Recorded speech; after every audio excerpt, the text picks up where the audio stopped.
আসসালামু আলাইকুম ওরহমতুল্লাহি ওয়াবারাকাতুহু।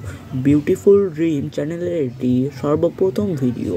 তো এই ভিডিওতে আপনারা নিশ্চয়ই থাম্বনেল দেখে বুঝতে পেরেছেন যে আজকে কি বিষয় নিয়ে এই ভিডিওতে বলা হবে।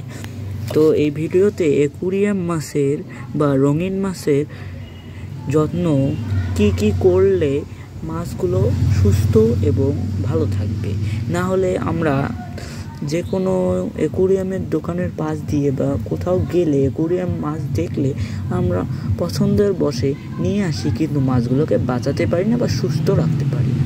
তো এখন আমি কিছু কথা বলবো। তো দেখতেই পাচ্ছেন আমার মাছগুলো অনেক সুস্থ, দৌড়াদৌড়ি করতেছে, এক একজন তাড়া করতেছে, একটু মজা নিচ্ছে। তো এখন বলতেছি আমাদের মাছগুলোকে কিছু নিয়ম মেনে রাখতে হবে।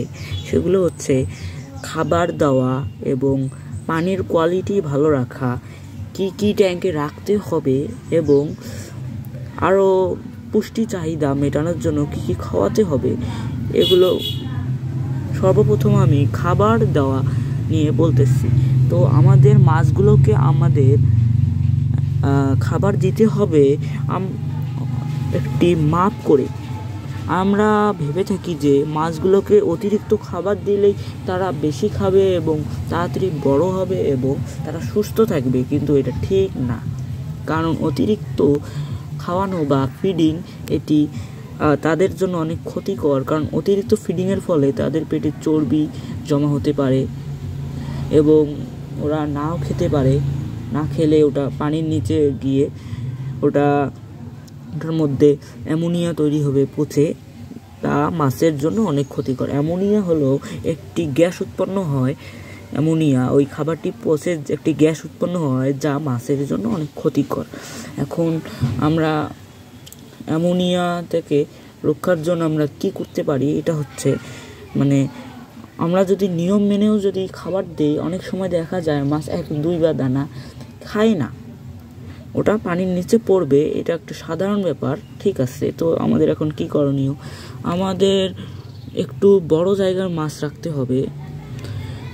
তো অনেকেই এই পানাকে দেখতে পাচ্ছে, এটি আমাদের দেশি পানা। তো এটি জলাশয় বা নদী বা জমির মধ্যে হয়ে থাকে।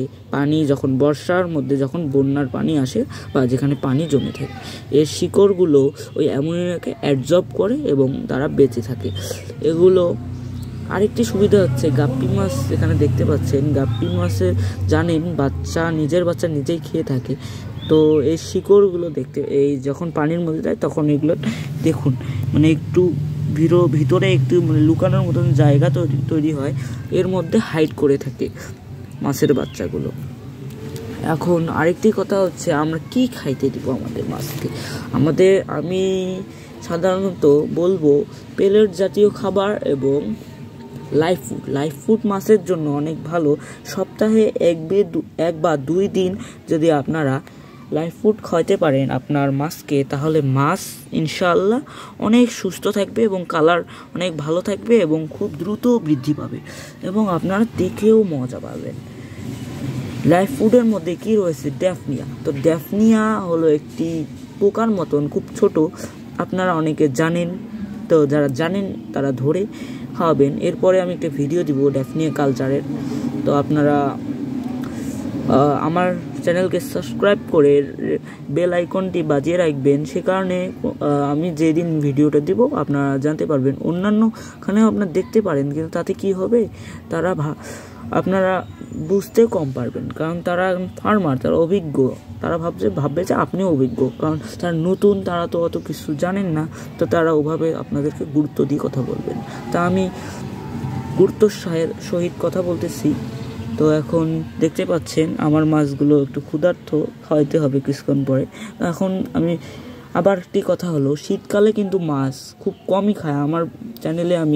শীত তো শেষ হয়ে গেছে, তো পরের শীতে আমি বলবো একটু ঠান্ডা আসছে, তো শীতকালে মাছরা খুব কম খায়, তো অল্প করে খাবার দিতে হয়। আর কখন দেয়, একটু গরম যখন হালকা রোদ পড়ে তখন আমরা খাবার দেব।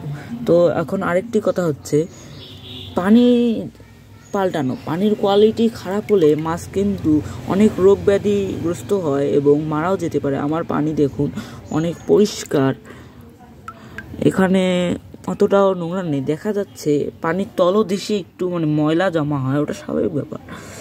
তো কয়েক দানা খাবার জমা হয়েছে, এটা আমি দিয়েছি কিছুক্ষণ আগে, তো খাবে কিছুক্ষণের মধ্যেই, নাহলে ওটা এই পচে যাবে।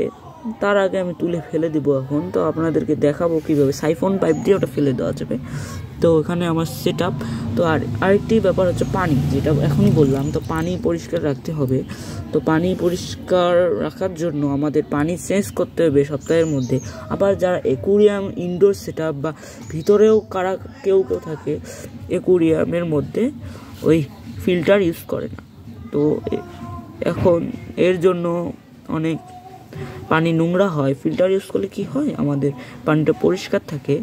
আর এই ফিল্টার না ইউজ করেন কোনো ব্যাপার না, কিন্তু একটু স্পেসটা তখন বড় থাকতে হবে। এই ফিল্টার না ইউজ করে একটু বড় থাকা লাগবে, আর মাছের পরিমাণ একটু কম লাগবে। দেখুন আমার মাছ খুব কম। এখানে আরও যদি আমি 20টাও যদি মাছ রাখি, তাও পানি আমার কোয়ালিটি ভালো থাকবে। 30 দিন পরেও আমার পানি পরিষ্কার করলে হয়ে যাবে। পানি পরিবর্তন করা, আর এই পানি চেঞ্জ করার পর আপনি কয় বেলা খাবার দেন? আমি মূলত 2 বা 1 বেলা খাবার দিয়ে থাকি, অল্প অল্প করে দিই। যে আমি শীতকালে আমি 2 বার করে দিয়ে থাকি, আর গ্রীষ্মকালে 1 বার দিই।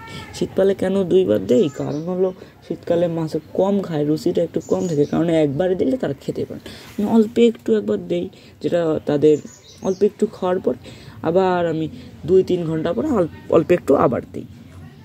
আর গ্রীষ্মকালে আমি একবারে দিয়ে দিই, তারা খিদা থাকে, তারা খেয়ে ফেলে। তো এখন আমি আরেকটি ব্যাপার বলতেছি,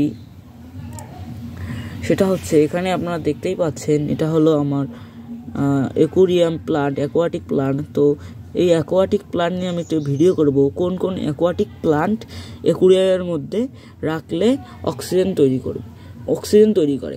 এখন আপনারা নিশ্চয়ই জানেন অ্যাকোয়াটিক প্লান্ট অক্সিজেন তৈরি করে এবং অ্যামোনিয়াটাও অ্যাবজর্ব করে, আর দেখতে অনেক সুন্দর হয়ে থাকে। তো এটাকে আমি এর মধ্যে গেড়েছি, তো দেখতেই পাচ্ছেন। এখানে আমি রোপণ করে এখানে আমি রাখি, পানির নিচে এরা অক্সিজেন তৈরি করে এবং মাছের বাচ্চা এখানে হাইডিং করতে পারে। তো দেখতে অনেক ন্যাচারাল একটা লুক দেয়। তো এটা আপনাদের এয়ার পাম্প আপনারা ইউজ করেন, তাও আপনারা ইউজ করতে পারেন। এইটা দিলে আপনার অ্যাকুরিয়ামের সৌন্দর্য অনেক পরিমাণেই বৃদ্ধি পাবে। আপনারা অনেকে থাকেন প্লাস্টিকের গাছের মতন, অ্যাকোয়াটিক প্লান্টের মতন কিছু অ্যাকুরিয়ামের সৌন্দর্য বর্ধনা আনেন, কিন্তু ওটা ওভাবে সুন্দর লাগে না। কিন্তু এটা যদি দেন আপনার ন্যাচারাল, আর এটা ইনডোর সেটআপে একটু কম করবে গ্রোথ, কিন্তু আপনাকে লাইটিংয়ের ব্যবস্থা করতে হবে অ্যাকুরিয়ামে। আর আউটডোর সেটআপে এটা লাইটিংয়ের কিছুই লাগে না, অক্সিজেনও তৈরি করে। তো এখন ভিডিওটা আমি সাম আপ করবো, তার আগে একটি কথা বলে রাখি, আমার ভিডিওগুলো আপনাদের নিশ্চয়ই ভালো লাগে তাহলে লাইক দিবেন এবং ভিডিও শেয়ার করবেন এবং আমার ভিডিওগুলো সাবস্ক্রাইব করবেন তাহলে, এবং বেল আইকনটি বাজিয়ে রাখবেন, তাহলে আমার ভিডিওগুলো আপনারা পেয়ে যাবেন যে কোনো সময়। যদি আপনি ইউটিউবে থেকে থাকেন তাহলে আপনারা নিশ্চয়ই আমার ভিডিও দেখবেন এবং আপনাদের যত ঝামেলা বা প্রবলেম সবই আমার এই ভিডিওর মাধ্যমে হয়ে যাবে।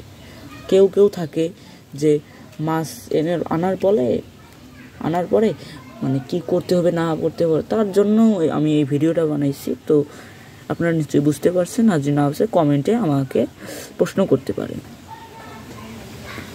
তো আজকের জন্য না, আরেকদিন দেখা হবে।